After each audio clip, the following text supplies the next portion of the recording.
മൈത്രി വിഷനിലേക്ക് സ്വാഗതം.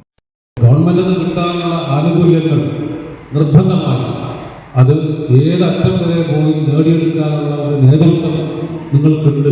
അതിനുവേണ്ടി പനങ്ങാട് മണ്ഡലം മുസ്ലിം ലീഗായാലും ജില്ലാ മുസ്ലിം ലീഗായാലും നിങ്ങൾക്ക് പരിപൂർണ പിന്തുണയോടുകൂടി നിങ്ങളെ കൂടെ ഉണ്ടാകുമെന്ന് ഞാൻ ഉറപ്പ് നൽകിയിട്ടുണ്ട്. ഈ കൺവെൻഷൻ അള്ളാഹുവിന്റെ നാമത്തിൽ ഉദ്ഘാടനം ചെയ്ത് ഞാൻ അറിയിച്ചുകൊണ്ട് എന്റെ വാക്കുകൾ. കേരളത്തിലെ നിയമം വഴി സ്ഥാപിതമായ ഒട്ടനവധി ആനുകൂല്യങ്ങൾ 33 ആനുകൂല്യങ്ങൾ വാങ്ങിക്കൊണ്ടിരുന്ന ഒരു സമൂഹമായിരുന്നു ഭിന്നശേഷി സമൂഹം. ഈ കഴിഞ്ഞ 9 വർഷക്കാലം ഞങ്ങൾ അനുഭവിക്കുന്ന അവഗണന, നീതി നിഷേധം, അതായത് ആനുകൂല്യ വിധത്തിലുള്ള അപാകതകൾ ഭിന്നശേഷിക്കാര ഒരു വ്യക്തിക്ക്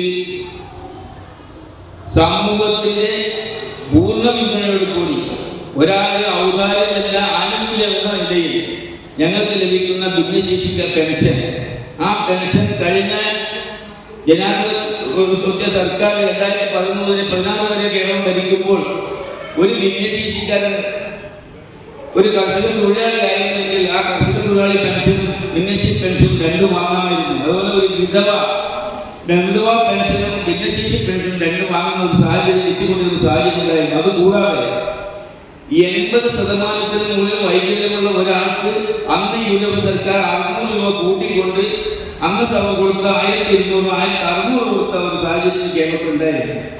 അതോടൊപ്പം തന്നെ യാത്രാ സൗജന്യം കേരളം KSRTC ബസ്സിൽ അന്ന് നമുക്ക് 1 ലക്ഷം രൂപയായിരുന്നു വരുമാന പരിധി. ഇന്ന് 25,000 രൂപ. ആ ഒരു പ്രതിവർഷം ഒന്ന് ഓർമ്മ നോക്കണം. 25,000 വാർഷിക വരുമാനങ്ങൾ മാത്രമുള്ള ഒരാൾക്ക് മാത്രമേ KSRTC ബസ് യാത്രാ സൗജന്യം അനുവദിക്കൂ.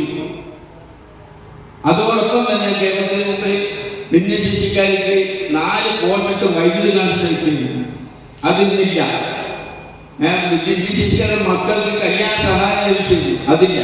അങ്ങനെ ഒട്ടനവധി നീതി നിഷേധങ്ങൾക്കൊപ്പം തന്നെ നിയമം വഴി സ്ഥാപിതമായ ഒരു നിയമം കൂടി നമ്മുടെ ഇടയിലുണ്ട്. ഭിന്നശേഷിക്കാർ മറ്റ് ജനറലായി കൊടുക്കുന്ന സഹായങ്ങൾക്ക് കൊടുക്കുന്നതിന് 25% കൂട്ടി ഭിന്നശേഷിക്കാർ കൊടുക്കുന്നത് RPWD ആക്ട് പ്രകാരം 2016 ഒരു ഓർഡർ ഉണ്ട്. ഈ സർക്കാർ അതുകൂടി നൽകാതെയാണ് ഈ ഭിന്നശേഷിക്കാരെ വഹിച്ചുകൊണ്ടിരിക്കുന്നത്.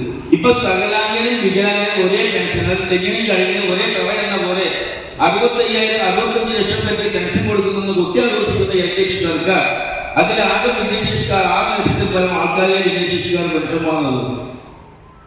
അതേപോലെ തന്നെയാണ് മാനസിക വൈകല്യത്തിനും തീവ്ര വൈകല്യത്തിനും അടിമപ്പെട്ട് കിടപ്പ് രോഗികളായി പോയവരെ സംരക്ഷിക്കുന്ന വലിയിരിക്കുന്ന ആ കുടുംബത്തിലെ ഒരു അംഗത്തിന് 600 രൂപ മാത്രം ആശ്വാസഗൃഹം നൽകിയിരുന്ന കിട്ടിക്കൊണ്ടിരുന്ന ഒരു സാഹചര്യം ഇന്നത് 23 മാസം കുടിശ്ശികയായി കിടക്കുന്നു.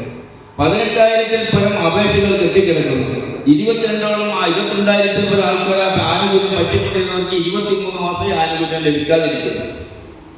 അപ്പൊ ഞങ്ങൾ ആവശ്യപ്പെടുന്നു, വളരെ കൃത്യമായി ഞങ്ങൾ അവകാശ കമ്മീഷൻ ക്യാമ്പിൽ വെച്ച് ഞങ്ങൾ സർക്കാർ ആവശ്യപ്പെടുന്നു, ഭിന്നശേഷിക്കാരുടെ പെൻഷൻ ക്ഷേമ പെൻഷൻ ഒഴിവാക്കിക്കൊണ്ട് ഭിന്നശേഷി ക്ഷേമ പെൻഷനാക്കി പ്രഖ്യാപിക്കുകയും നിയമം വഴി സ്ഥാപിതമായ വർധനയോടുകൂടി ഞങ്ങൾക്ക് മാസാമാസം വിതരണം ചെയ്യണമെന്നും അതോടൊപ്പം തന്നെ ആശ്വാസകിരണം പദ്ധതി ഇന്ന് കെട്ടിക്കിടക്കുന്ന അപേക്ഷകൾ മുഴുവൻ തീരുമാനം ഉണ്ടാക്കുകയും മുഴുവൻ ആൾക്കാർക്കും അത് 1,500 രൂപയായി വിതരണം ചെയ്യണം എന്നും ഞങ്ങൾ ആവശ്യപ്പെടുകയാണ്.